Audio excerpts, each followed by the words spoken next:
बेमौसम बरसात ने बढ़ाई किसानों की चिंता।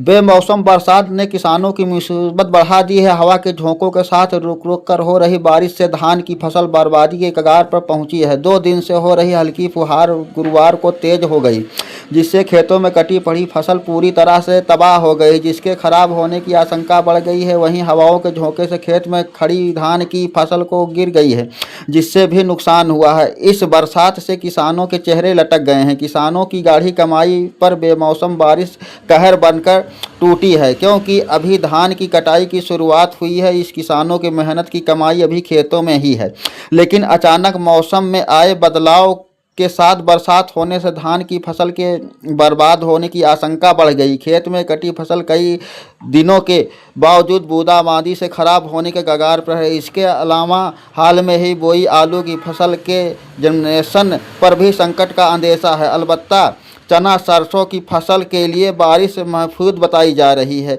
वहीं रबी की बोई जाने वाली सब्जी के खेतों पर बारिश का असर पड़ रहा है। किसानों की माने तो इस बारिश से फायदा कम नुकसान ज़्यादा होने की संभावना है। खेत में कटी हुई धान की फसल लगभग बर्बाद हो गई है। खड़ी फसल भी हवा के झोंकों में गिर गई है। पिछले 3 दिन से हल्की बूंदाबांदी व धूप न निकलने से खेत में कटी फसल बर्बाद हो गई है।